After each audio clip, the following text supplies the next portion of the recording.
What's up, everybody? We are back at Around the Mat Pod, and we're talking all things wrestling. I am your host, PJ North. I can't wait to get into it. A lot of things happening this past weekend, as everyone knows. But before we do that, if you're watching live on YouTube, don't forget to hit that like and subscribe button. We appreciate you. Let us know in the comments. The chat bleachers are open. If you're watching along with us, let us know your thoughts on what we're talking about. If you're listening on iTunes or Spotify, don't forget to leave us a review. Hit that follow button. That obviously helps as well. We have a very wide-ranging of watchers on iTunes and Spotify sometimes, so we appreciate it. Comment on there and let us know that you're digging the pod. With that being said, let's get into it. My guy, T.Y., the elegant one, Tyler Miller. What's up, baby? How you feeling? PJ, what's going on, man? Feeling pretty good. Besides, before we got started here, mic stand, snaps. So, now you're getting real promo skills here too. You know what I mean? Yeah, absolutely. So now you're gonna really work that mic. Definitely had a big weekend in wrestling. You had a big weekend in racing. I did. So. Yeah, man. If you guys, if you are listening to this and you dig racing, I've got a racing podcast called the BOO Take OO Show. That I do with a friend Tyler Bohannon, and last weekend I was able to put my super stocker on the dance floor, and we got a win. First time I won in that car, which is cool, man. I've owned it for about a year and a half. It's been broke a lot because it's super stock, and that kind of happens. But it was really cool, man, to win. I was elated. I was very, especially to win that specific race. It's a big race that we have at Bowling Green, which is super close here. They have it every year. I've been close once. I got to semifinals one time. Couldn't close it up there, but it was cool to do it. I was also the slowest car in the class in super stock, so that's kind of fun as well. I enjoy it, man. It's a cool thing. We got to get you down here to see it. We'll get you come do some photos or something. We're gonna be actually, now that I'm gonna be in Virginia in August. Yeah. You need to come through. Yeah. We're gonna be in Virginia at Richmond at the Dragway August. Let's see what it is. I think it's the 6th through the 8th or something. August 7th. No, yeah, 7th through the 10th. But I think we actually only race 8th, 9th, and 10th, but something like that. Yeah, dude, you should come make an appearance on Saturday or something. Come hang out. Yeah, that'd be awesome for sure. I love Richmond. Yeah, very cool. We're having a race there too, so I won't get to race, but at least we'll be there. We can hang out. I do a lot of TV stuff for them, so racing season's kicking off. This is my last weekend racing for a while. This is actually our second to last episode of the season, as we're going to take a little break. I'm getting married, then I'm going to Italy for 2 weeks, then I got to work another race that interferes with the show, and then we're going to All In. So the next time they'll see us next week, and then we're going to take a few weeks off, and we'll be back at it. So we got to make these last two worth it, man. We're on the John Cena last time here tour for season 2. The time is now. The last time is now. That's right. Let's get into it, man. Wrestling was a buzz. Let's get into the headlines here. We're going to kick it off with women's wrestling right now is all the way up. Tekla last night debuted on AEW programming, which was really cool. If you don't know the Toxic Spider, very interesting to see her.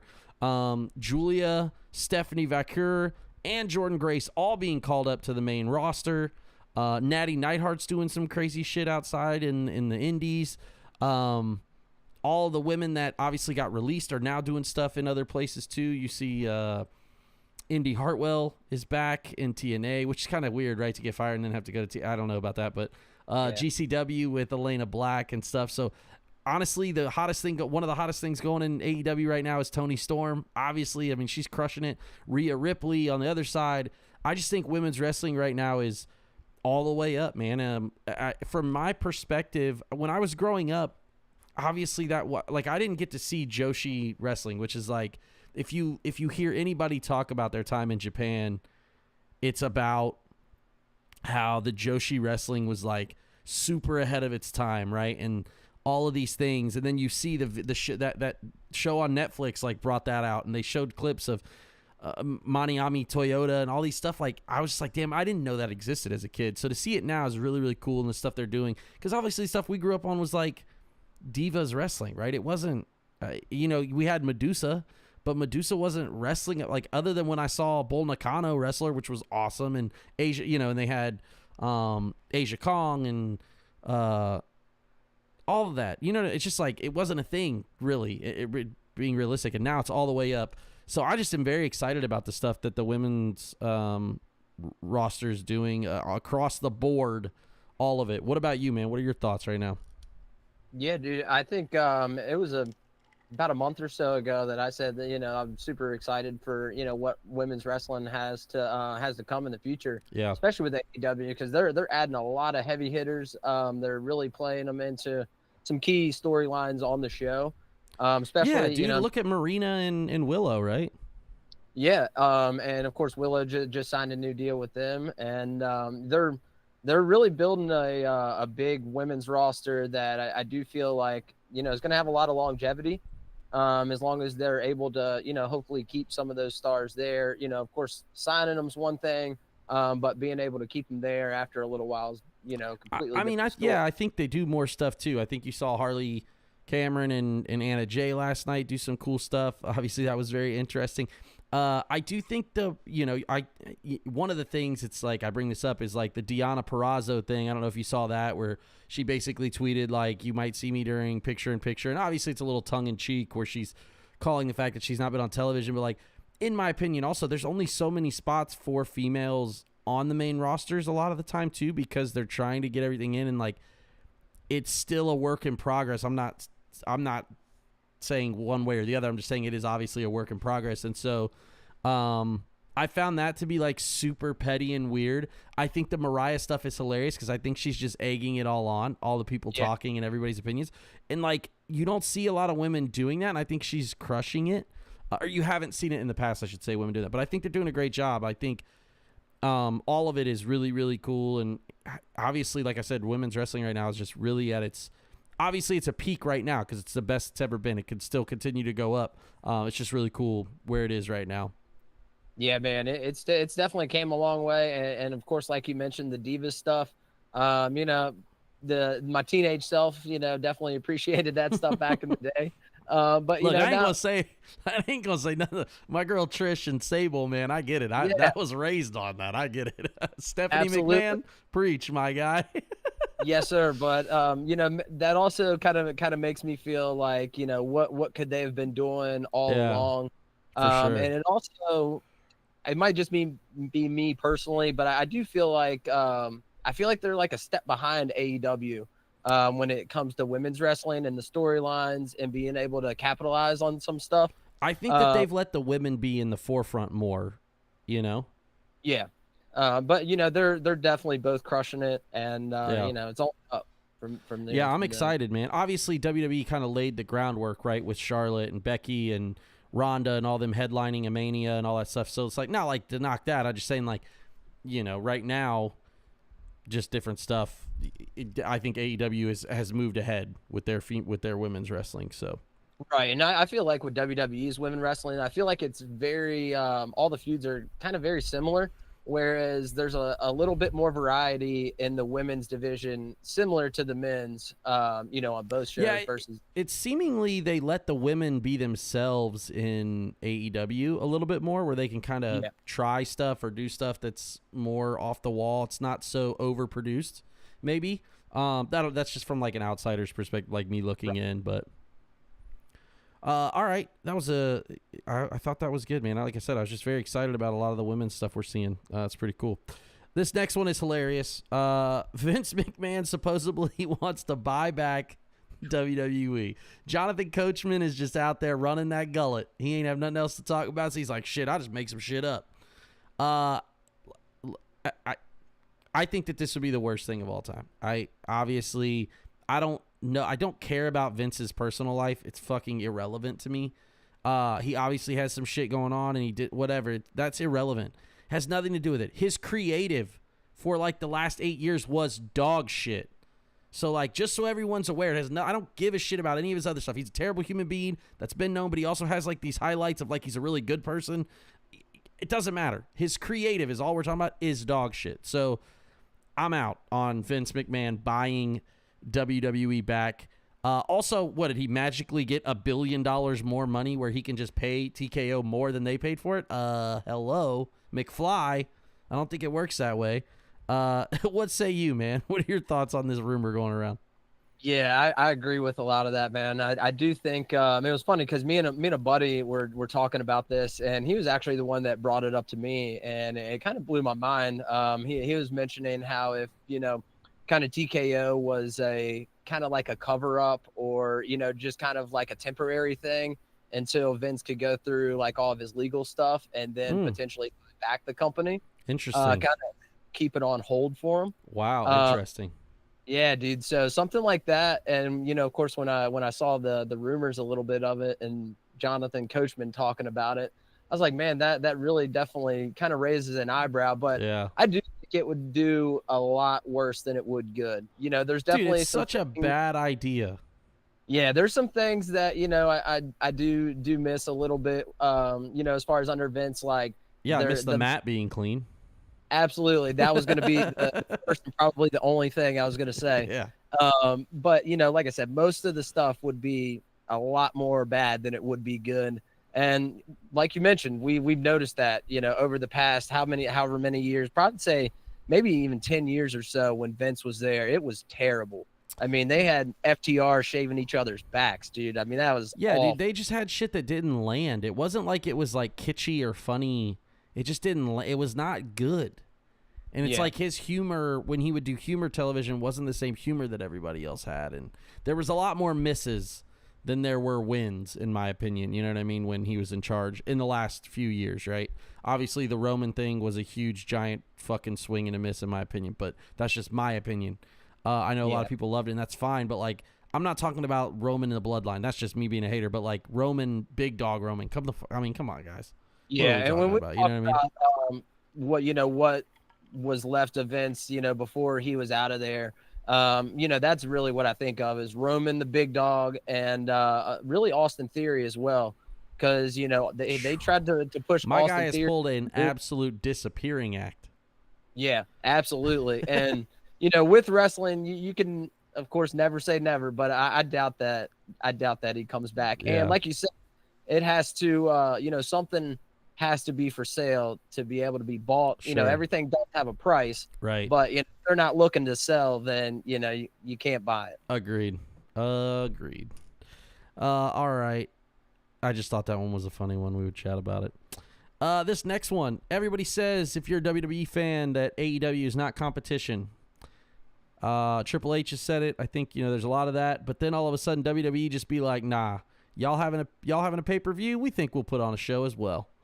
What do you think about the conflicting show times for the next foreseeable future?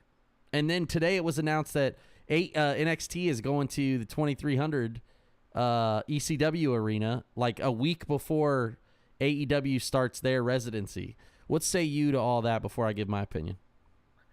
Man, I definitely I think they're definitely feeling the pressure. They obviously, I feel like, are doing it strategically for a reason. They're not just, and of course I don't know if you saw it or not, but I've been seeing a pre-sale code going around for that show, and it's all WWE. So I don't know if that's kind of like a play on All Elite or whatever. But I'll be honest, man, if they put on another Saturday night main event like they did this past one, they are. I feel like All In. They're doing the same thing again. Right. Yeah. And I don't think that, in my opinion, based off of this one that was just this past weekend, Sure. if they put on a show like that, I don't think AEW's really got anything to worry about, Sure. And I do think, of course, this is like AEW's WrestleMania. This is their big show. And I do feel like they're going to pull out all the stops. All the heavy hitters are going to be there. We'll probably see some returns or debuts. But, they're definitely feeling the pressure, man. And, the way I look at it is AEW, they've got that cult fan base. That's what I was going to ask. Do you think it really impacts the amount of buys that they get with WWE having Saturday night's main event at night? Yeah, no, I definitely don't. And like I said, they're cult fan base. You got to do a lot to turn off a cult fan base. And it's just like ECW back in the day. The 1,000%. The fans love the company, of course, the wrestlers, but they love the company and they stand behind the company. These fans are chanting AEW. You don't go to a Monday Night Raw and hear fans chanting WWE. So I never really thought about that, but that's actually hilarious. Yeah. I mean, like I said, I do think that, that's that cult fan base, and to turn a cult fan base away and turn them off, for them not to buy, for them not to come to a show, for them to tune into something else, you're going to have to do something pretty bad for, for them to go away. Yeah. So I'll go with that point. I think it is silly that WWE you would think that they would want I don't think that 100% of AEW fans don't watch WWE. I think that there is 30% AEW fans that don't watch WWE. So why would you take away from your own product? You're going to lose 70% of those crossover fans. Why wouldn't you? Why? Why are you alienating your... What's the point in that? It seems so arbitrarily... It seems so silly, so dumb. Like, who's thought? Like, are you trying to take down AEW? You don't have enough room for all those wrestlers. It also doesn't do you any good when there's no competition. We've seen that.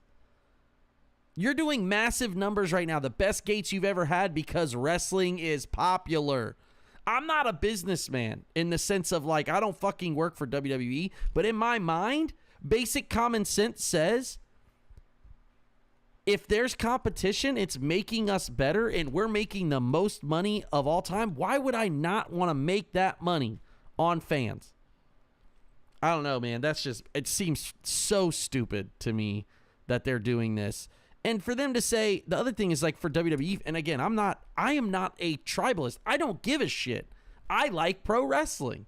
I like all of it. So I'm not tribalistic. I do not care.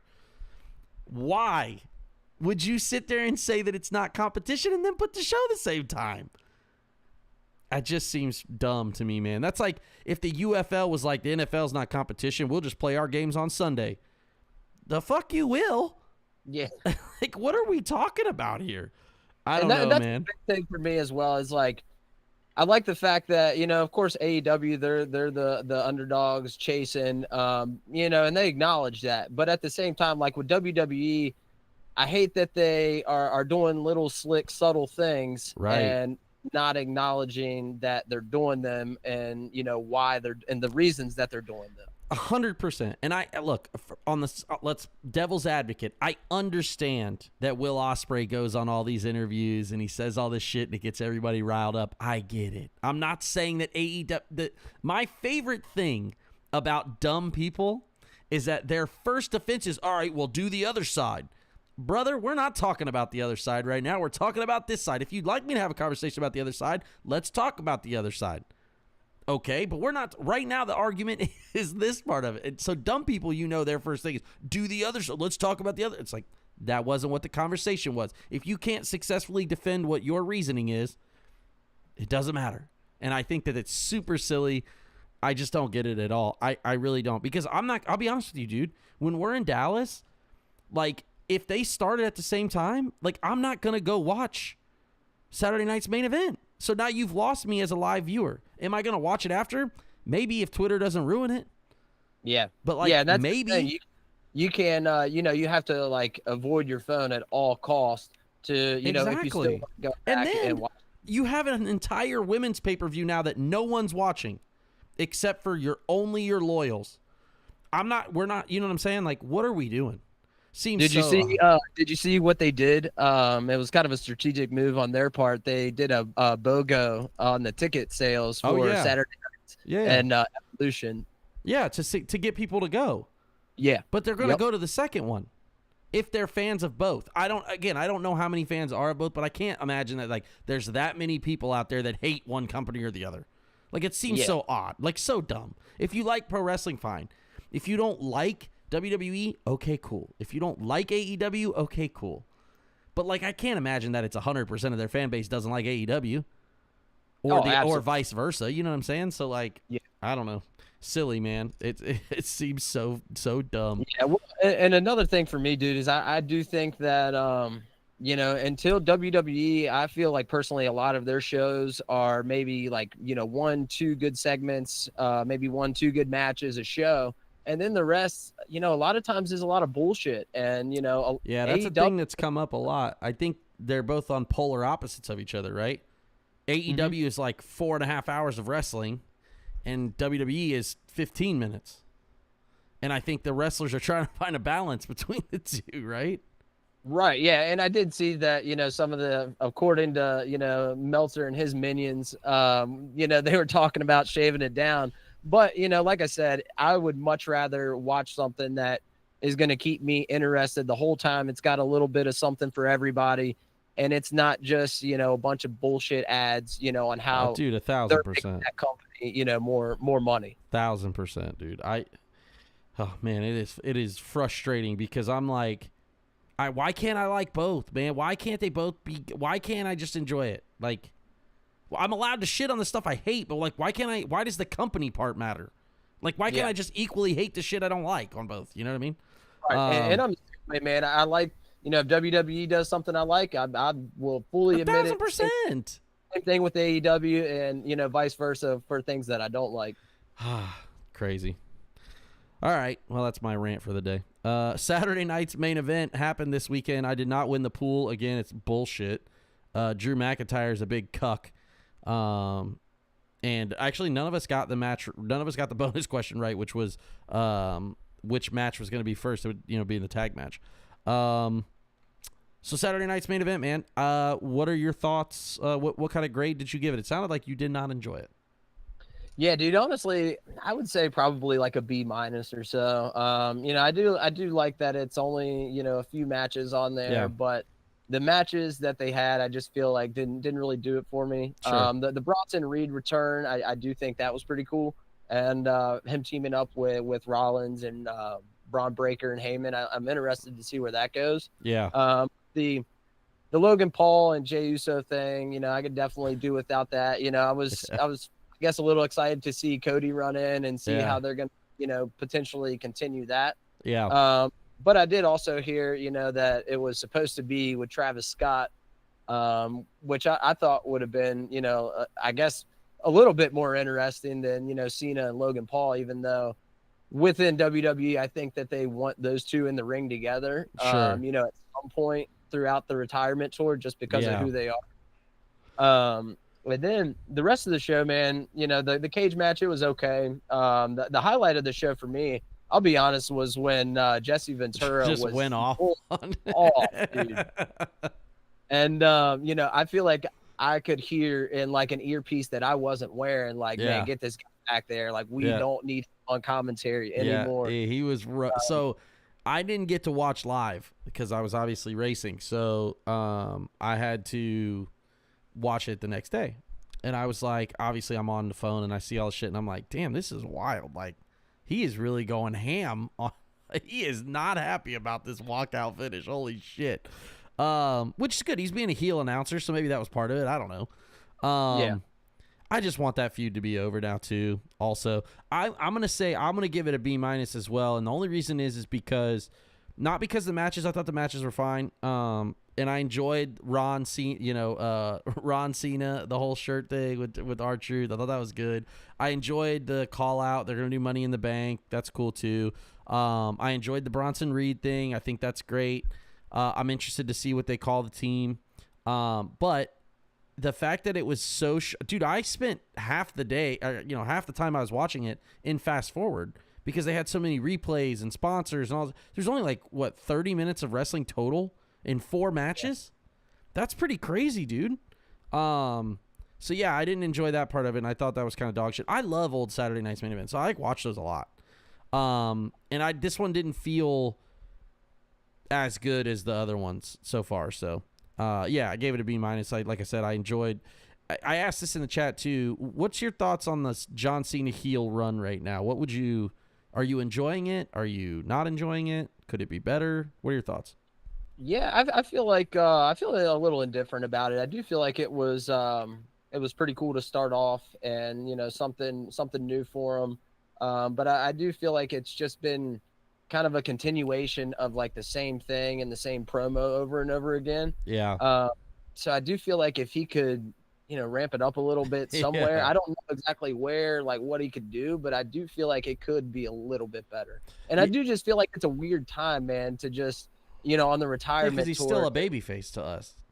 Yeah, and to see to see some of the stuff that he's doing outside of WWE right now, whether that's other signings and stuff, and he's smiling and talking with the fans, it's just it's hard to believe. It's not really believable.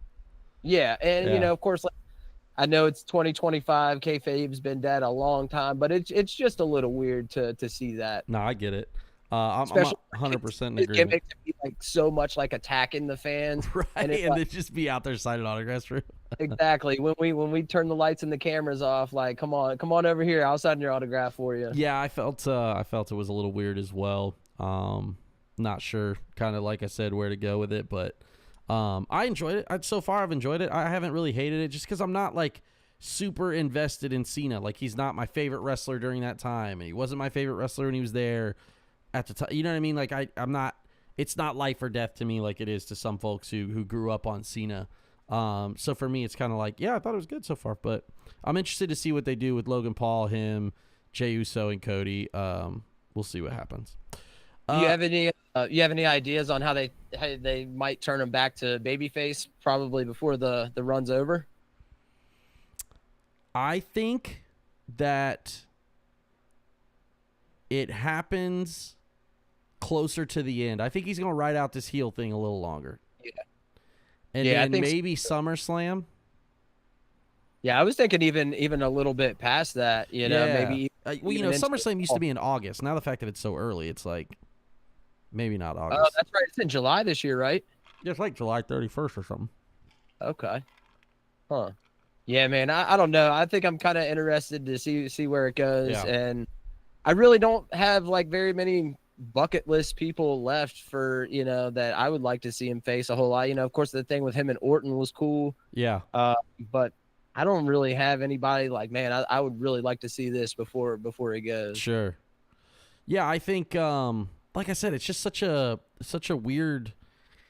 I don't know how to explain it. It's like I enjoy it, but I'm like, is it good? Like, I just don't know if it's good or not. I like it, so it's like that's really all that matters in reality, right?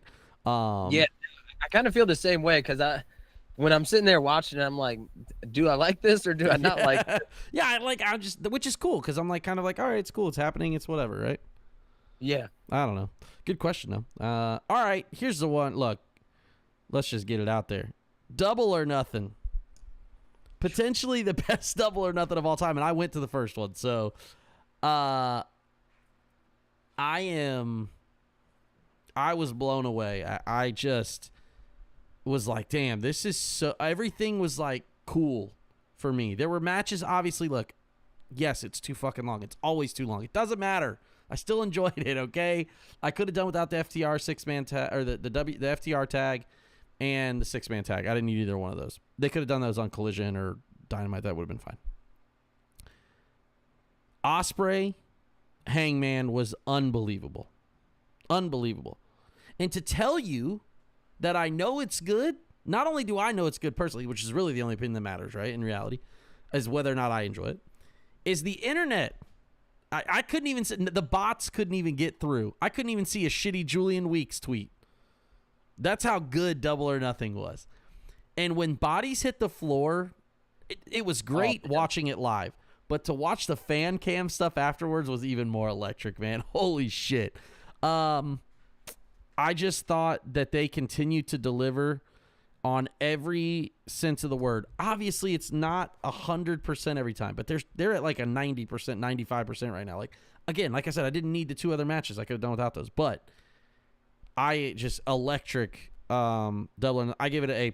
I mean, I really enjoyed it. And I don't normally like the hardcore shit. I thought, but the Ricochet Mark Briscoe thing was cool. Then Mark Briscoe coming out at the end was awesome. I don't know. I just really enjoyed it for me, and it is an A+ for me. I'm excited as they go to All In. I mean, I'm very, very excited about it. What about you? Yeah, dude, I agree. I think it was a heater of a pay-per-view. I mean, I think it was.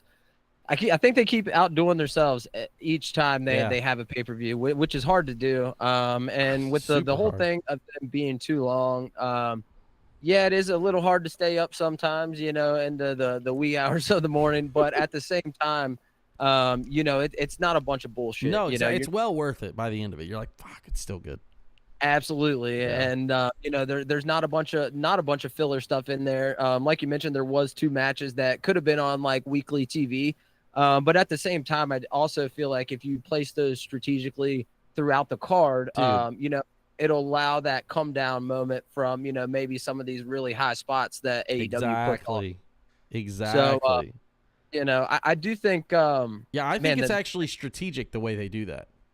yeah, and I think that you almost kind of have to have that. Yeah, especially And with all the hammers they throw at you. absolutely, and the high spots, and it's cool that they do that type of thing, whereas WWE used to do that, but now instead they're doing running 15-minute ads or Yeah. replays and video packages. Yep. But so you're getting your money's worth for the ticket, the pay-per-view. It was funny. My dad, he was mentioning, he's like, man, $60 for a pay-per-view. Nowadays, he's like, that's still a little crazy. But he said, every time I order one of their pay-per-views, he Yeah. said, I feel like I get my money's worth. A And he thousand said, I percent. regret it. What was your favorite match? Man, I really like the Anarchy in the arena. It, of course, was chaos from It was hell, literally and it anarchy. yeah, and it was very hard to keep up with. Yeah. But I like of course, the main event, man. It's hard to beat a Will Ospreay match. I did also like the stretcher match with Mark Briscoe and Ricochet. For some reason, I think I might have the wrong impression of a stretcher match. I thought it was they had the line on the ramp and then you pushed them back. Remember they used to do that back in WWE and it wasn't putting them in an Yeah, see, ambulance? this is technically an ambulance match, not really a stretcher. Remember, an ambulance match was always you had to put him in the ambulance. Put them in the ambulance. Yeah, And and so I this thought was the like stretcher this is like a mix of a stretcher ambulance match. okay, AEW's little spin on it. Of course, Yeah. they gotta do their own thing. But man, I do feel like they're continuing to kill it every single pay-per-view. Yeah. And I don't think that'll change for All In. I do think they pull out all the stops for All In. I think so too. Man, I would say my favorite match. I obviously Okada and Speedball was because I'm an Okada guy, but Hangman and Ospreay was definitely number one. But man, that Mercedes Moné Hater match was incredible too, where she dropped her on her head though. That was sick. Yeah, That finisher, that was holy sick. shit! I was like, damn, I think she killed her. Yeah, man, I don't know, dude. I just thought it was so good.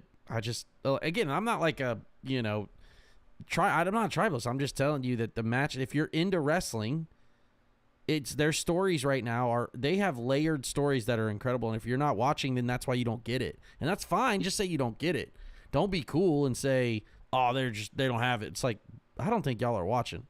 So I feel like I said, AEW shows are running smoother than ever right now, and I mean, especially the pay-per-views, and even like if it shows you like how much they're putting the thought into it, and Yeah. they're paying the money to get bodies hit the floor for Anarchy in the arena. Everybody Yes. knows that's about to happen. Like that just kind of shows you like the smoothness and how they're running the show now. Which is awesome. 1,000%. Yeah, like I said, I think it's just like a top tier. I'm excited as we look forward to All In later on when we're back together. It's gonna be great. I'm excited for What what kind they of do. plans do you think they have for Osprey, man? And when I saw that Hangman won, I personally wanted Osprey to win, and I was like, man, I don't know what they do with Osprey for All In. Honestly, dude, I think that he's probably going to get involved with maybe the Callis family one more time, something. I think he actually goes heel and does something because once Hangman wins, right? Then who? Everybody else is a babyface right now. Right. Moxley's the only heel that's a top heel, like top.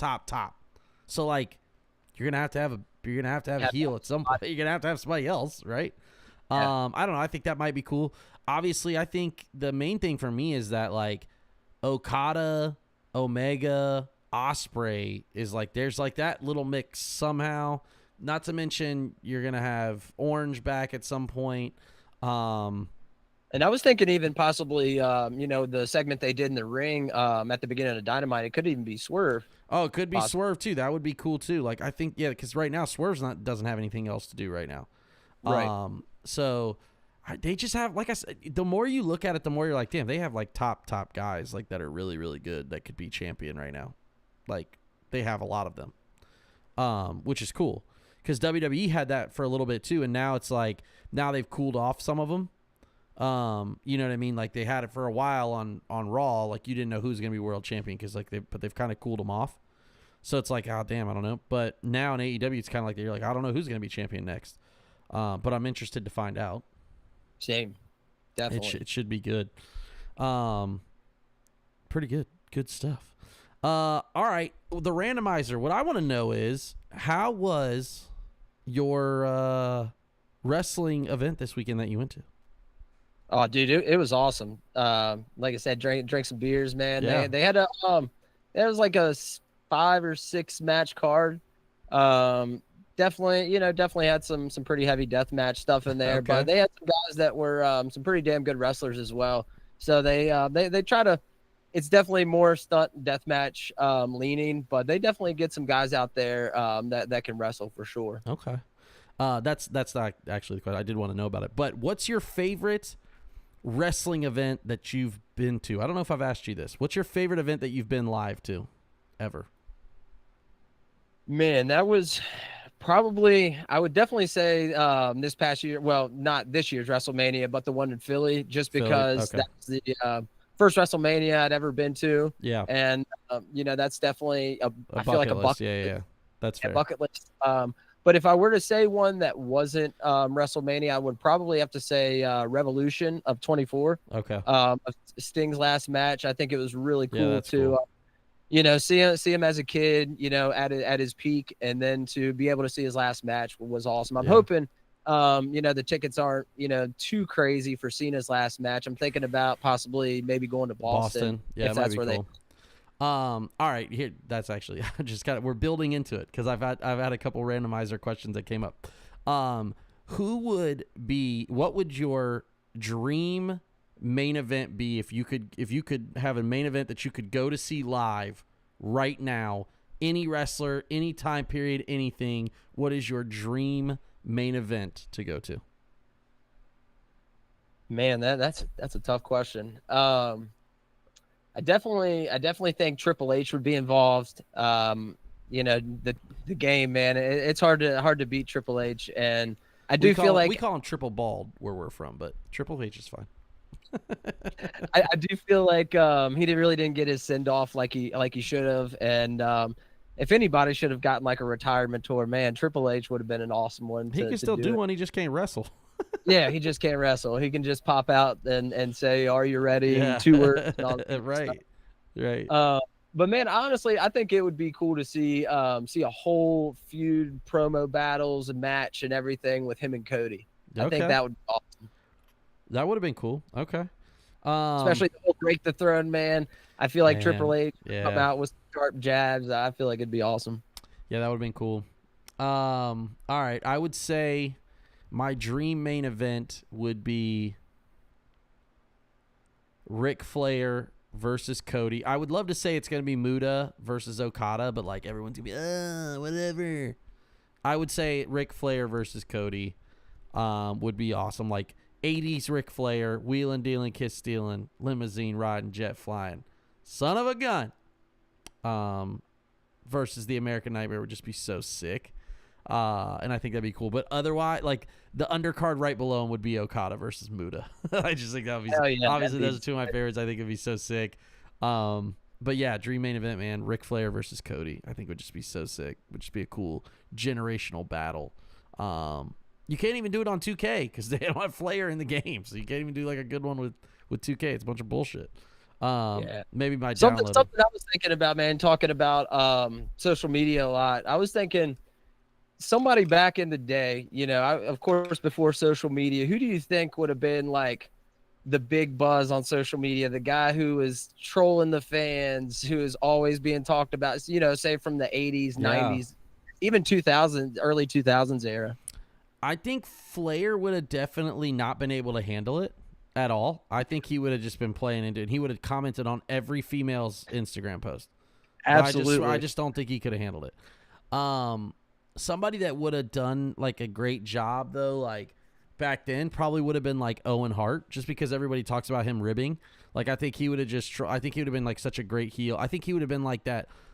not go away heat like Logan Paul, but like the type of guy where you can't look away. Like he would have definitely done some cool shit. And I think Owen, just from what you hear about him, I obviously don't know him, but like what you hear in every interview about him, probably Owen would have just crushed it. Hell yeah, man. That's awesome, man. I was, for some reason, man, I was thinking X-Pac for some reason. Oh, 1,000%. Yeah, him. He definitely for sure. Talking and shit, you know. And then I feel like also, you know, he's someone the first one to have a sex tape, right? Yeah, there you go. So he was like the first one to go viral.